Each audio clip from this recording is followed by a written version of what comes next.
Tanda bahwa dia untuk kita. Itu pertanyaan yang bagus sekali. Gini, kita jatuh cinta pada seseorang, dia jatuh cinta kepada kita. Gitu. Baru sampai situ aja pertanyaan saya adalah, how do you know? Bagaimana Anda tahu bahwa dia betul-betul mencintai Anda? Kita belum bicara tentang apakah dia memang untukku. Baru pertanyaan, apa betul? Karena istilah PHP itu kan banyak sekali, pemberi harapan palsu, dan PHK, pemberi harapan kosong. Nah, katakan saja ini cintanya memang murni, oke? Dia gila gitu, dia mendahulukan kita, dia tidak memikirkan yang lain kecuali kita, semua yang dilakukannya untuk kita, semua yang dicari untuk kita. Katakan begitu, udah, wah ini kesimpulannya. Kita kan punya chat form gitu, chat cinta, chat cinta, oke, confirm, sudah dilipat, kirimkan ke presiden, terus confirm, cinta saya sudah confirm. Nah, sekarang apakah dia untuk kita?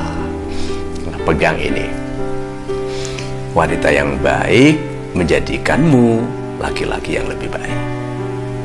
Laki-laki yang baik menjadikanmu wanita yang lebih baik. Itu tanda. Kalau karena hubungan ini, dalam percintaan ini, itu Anda menjadi orang yang tidak sebaik dulu, harus berhati-hati. Ibadah turun, penghormatan kepada orang tua turun, sering ngakali orang tua untuk uang ekstra, begitu. Kemudian melakukan hal yang dilarang oleh agama, kita tahu she's not good for me, gitu. He's not good for me. Itu tanda ini.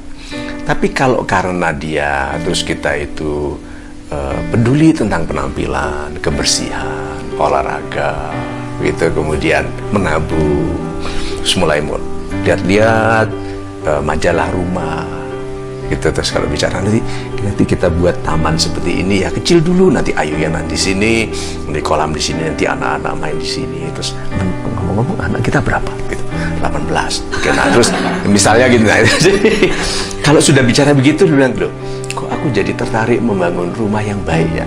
Kok aku jadi tertarik memikirkan menabung? Kok aku jadi tertarik melihat rumah yang aman untuk nanti anak-anak tumbuh?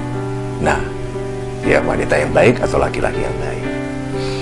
Nah, kalau kita menjadi lebih baik, tanda bahwa dia orang yang baik. Kalau kita tidak jadi sebaik dulu, berarti dia tidak baik. Titik nanti dulu ya, titik dulu. Kedua, mungkin saja dia orang yang tepat, tapi cara kita mencintainya yang salah. Gitu loh. Jadi kalau kekasih itu menjadi masalah dalam kehidupan kita, orang cenderung menyalahkan kekasihnya, ya toh? Padahal cinta itu tidak pernah salah. Yang salah itu kita yang memilih orang yang salah, atau mencintai orang yang tepat dengan cara yang salah.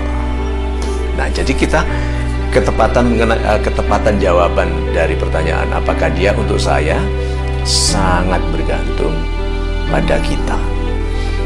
Karena kalau seseorang diajukan gitu oleh Tuhan, dikenalkan kita, nih, lalu kita rawat dengan baik, seandainya dia tadi tidak baik, dibaikkan. Seorang yang tidak baik diajukan kepada kita ini, kan tidak ada orang mengatakan diri yang beriman yang tidak diuji, termasuk diuji dengan cinta yang tidak begitu baik. Itu loh yang kita harus sadar itu. Banyak orang kalau patah hati langsung setengah mati marahnya, langsung galaunya. Padahal tidak semua cinta yang dihidangkan itu yang terbaik. Karena sebagian adalah ujian. Bukankah Tuhan menggunakan sebagian darimu sebagai ujian bagimu? Nah, jadi kalau cinta itu nggak baik dikenalkan kepada kita, kita harus tahu, oh, aku yang milihnya salah. Nah, tahunya salah bagaimana? Berlakulah sebaik mungkin. Kalau tetap bermasalah, yang bermasalah dia. Gitu? Karena sebaik-baiknya cinta, kalau kita perlakukan dengan tidak baik, ya akan bermasalah. Gitu. Nah, terus, jadi kalau gitu cinta secara teoritis bisa lepas dari masalah? Tidak. Bahkan dalam teorinya pun cinta tidak lepas dari masalah. Karena cinta itu mengharuskan pertumbuhan antara dua pihak, laki-laki dan wanita. Tidak bisa laki-lakinya hebat sampai menjadi gubernur Bank Indonesia, istrinya masih semuda, setidak dewasa dulu waktu pertama kali kenal. Atau wanitanya anggun menjadi direktur utama Pertamina, suaminya tetap males, tetap cari gratisan, menunggu pesta dekat rumah kos gitu kan, supaya bisa makan gratis di pesta itu. Gak pantas. Nah, karena mengharuskan pertumbuhan dari keduanya, jadi memang akan ada masalah. Itu karena kalau diteruskan, misalnya saja saya teruskan dengan satu kalimat ya, kalau diteruskan dibahas banyak lagi, tapi hanya saya tutupkan dengan itu. Masalah itu